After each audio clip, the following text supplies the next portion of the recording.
So this super brave boy just takes this huge leap right off the cliff. He's like flying way up high, about 32,000 feet in the air, and then falling crazy fast, like around 262 feet per second. He's seriously like a total flying daredevil. But barely 2 seconds into his flight, this enormous mutated condor from behind notices him. The boy speeds up super fast, making this sharp turn to try and get away. But this condor, it just zooms right at him without giving him a chance to even catch his breath and grabs him. But our boy is tough. With a whole lot of effort, he manages to break free. And the condor comes back even faster, like around 300 feet per second. Right when it's about to catch him, the boy spots a waterfall nearby. So he turns and jumps into it.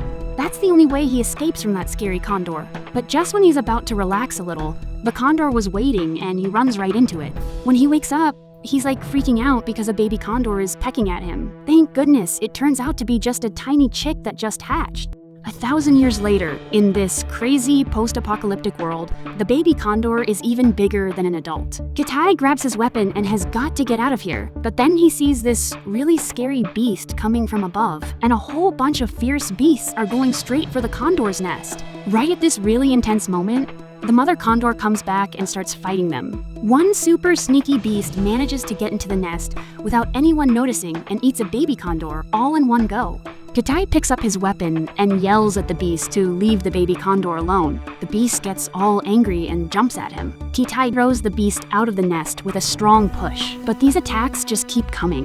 The wild beast looks at him like it wants to murder him. Just when it's about to attack, the condor grabs the beast with this super strong grip and throws it from like 2,600 feet up. But then another sneaky beast tries to get in. Kitai looks down at the really dangerous spot under his feet. When the beast jumps, Kitai jumps up and hits it so hard, the beast falls through the hole. Kitai carefully climbs down from the tree. The condor makes this really sad sound. Kitai's heart sinks when he sees all the baby condors died in the fight.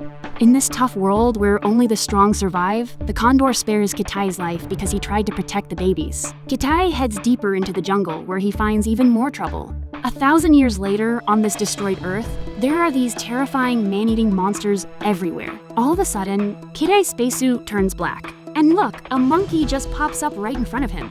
Kitai picks up a stone and throws it. The monkey feels threatened and calls all its little monkey friends to attack Kitai. Kitai has to run and jumps onto a tree trunk. The monkeys are chasing him and getting closer every second. Just when the monkey is about to catch him, Kita jumps into the river. The monkey stops. Kitai barely gets away. Everybody knows monkeys can swim, so why did it stop? Maybe there's something really creepy in the water. Not long after running, Kitai feels really weak and can't breathe well. His spacesuit turns white. When he checks, he sees a mutated leash biting his left hand. No wonder the monkey didn't want to go in the water. The Earth is like a death trap. Seriously, even a tiny leech can be deadly. Kitai throws it on the ground, but the bad news is the venom is already in his body. Kitai's face starts to swell up like a big, puffed up pig's head, and his eyesight gets all blurry. Kitai quickly takes out his portable medical kit and sticks the serum into his heart. Too bad the dose is not enough, and he needs another shot right away. By now, Kitai's hand is completely numb. The syringe is right there in front of him, but he doesn't know how to use it. He's almost dead. Then all of a sudden, he gets an idea. He just lets his body fall and uses his weight to push the syringe. Finally, the serum goes in and Kitai passes out. When he wakes up again, 5 hours have gone by. Kitai has to keep moving, but why is he all alone in this scary jungle? Well, here's what happened. In the future world, the Earth is really messed up. People have to move to Nova Prime. The aliens on that planet let out these fierce monsters, the Ursas, to keep humans away. This kind of monster can't see, but it can find humans by sensing their fear and then attack them. Tons of humans die right away. At this moment, a really cool guy is becoming famous. He's taking down 1,000 Ursas all by himself. It seems like the Ursas can't see him. Turns out that if you're not scared, the Ursas can't find you, just like you're invisible. This guy is Kitai's father, Cypher Rage. He's becoming the leader, putting together the strongest Ranger Corps, starting a huge attack, and getting rid of the Ursa. So, every teenager wants to be a ranger. Kitai is training like a beast. He can run faster than his father by a full 10 seconds. But he still doesn't make it to be a ranger. The relationship between him and his father is getting all tense. To make Kitai tougher and more grown up, Cypher decides to take him on an escort mission. The spaceship takes off. Kitai is like a curious little cat, all eyes and ears, super curious about everything on the ship. When Cypher isn't looking, he goes into a restricted area and sees a huge holly monster. When a soldier walks by, Kitai realizes it's the Ursa. He's like, "Oh my god, I'm so nervous." As he moves closer, the Ursa senses his fear. The Ursa makes a really scary howl and scares Kitai so much that he runs away. Just then, Cypher notices something wrong outside the ship and tells Kitai to go back to his seat. Traveling between the stars is like a crazy adventure, but also super dangerous. The spaceship is getting hit hard by an asteroid storm and shaking like crazy. Cypher shouts the order to go through the wormhole. They get through without a big disaster, but the ship is all broken and has to crash land on Earth. Just when Cypher is trying to calm Kitai down, the spaceship breaks apart. When Kitai wakes up, the ship is completely ruined. Everybody else is dead. Only him and his father are left. But Cypher's legs are really hurt and he can't even stand. And to make things even worse, the spaceship's distress beacon is broken. The other one is in the back part of the ship, like 60 miles away. So Kitai has to go alone to find the distress beacon. Cypher gives Kitai all the important stuff he needs and puts on a digital virtual imaging thing to tell him what to do from far away. With a little hope of staying alive, Kitai steps onto this strange and scary land. After climbing a cliff, Kitai's really surprised by what he sees. 1,000 years later, on this Earth, there's no sign of human civilization left. The Earth's critters have all gone through some freaky mutations. The air is chock full of toxins. You gotta chug down the breathing fluid to stay alive? During this time, Cypher does a surgery on his artery by himself. He tries really hard and keeps going to help Kitai. After a long and hard journey, Kitai manages to fill up a vial of breathing fluid just in time. But during the wild monkey chase, Kitai's breathing fluid gets broken and he only has 2 small vials left. To finish the job, Kitai doesn't tell anybody about his breathing fluid problem. Following the plan, Kitai gets to a cliff. Cypher finds out about the breathing fluid.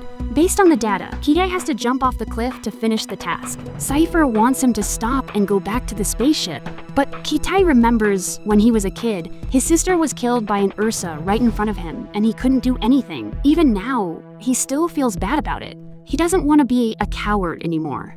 I'm not a coward! Kitai is for sure the bravest boy. He jumps from about 32,000 feet high. During his flight, he's suddenly caught by a condor and taken to its nest. When he wakes up, a lot of fierce beasts show up. Kitai grabs his weapon and starts a big fight with the beasts. Thanks to him and the condor working together, they kill all the beasts. But sadly, the baby condors still get killed. Kitai keeps going. The condor is still flying above his head. Kitai uses up his last vial of breathing fluid. He makes a simple raft out of wood and decides to go on the water to save energy. After 2 days of traveling, Kitai falls asleep on the raft. When he wakes up, the river is freezing really fast. Kitai gets on the shore. The cold is so bad, it goes right through his body. His spacesuit turns white. It's crazy how it changed from summer to winter so fast. Kitai passes out from the cold. When he's kind of out of it, he feels like something is dragging him. When Kitai wakes up again, it's the next morning. He gets up fast and sees something really strange. 1,000 years later, on this empty Earth, the nights are so cold that it can turn a person into ice. The condor uses its body to keep Kitai warm and dies. It's been following Kitai, just waiting for a chance to pay him back. Sadly, while protecting Kitai, it loses its life. Kitai walks and finally sees the broken parts of the spaceship. He gets 2 vials of breathing fluid from the back of the ship and fills up. He picks up his weapon and sees that the Ursa they tied up before is gone. Kitai finds the distress beacon and sends a signal, but nothing happens. He has to go higher to make the signal work. He runs to the top of the mountain. On the way, he sees a teammate who was killed by the Ursa. Kitai gets a little scared and his fear makes it come. Kitai goes into a cave. He looks around carefully, but still gets surprised by the Ursa above his head. The Ursa attacks him. Kitai can only hide behind a narrow stone. The Ursa breaks the stone with a roar, and Kitai falls into the water. This scary creature can sense human fear. Kitai follows the light and carefully sticks his head out of the water, slowly climbing up. All of a sudden, the Ursa jumps and bites Kitai's leg. At this really scary moment, Kitai presses a button on the stick and it gets longer and gets stuck between the stones. He shakes his legs like crazy to get the Ursa off. Kitai doesn't wait and keeps climbing. At this exact moment, the Ursa attacks again, jumping 20 feet up and almost getting Kitai's knee. It looks like Kitai is going to get caught, but it can't bite him. Kitai finally gets out from between the stones. After trying a few times, the distress beacon finally works. But in a second, the Ursa grabs Kitai again and throws him about 30 feet. Kitai breaks 2 bones and lies on the ground, unable to move. At this important moment, he remembers what his father taught him to get over fear. Root yourself in this present moment, now.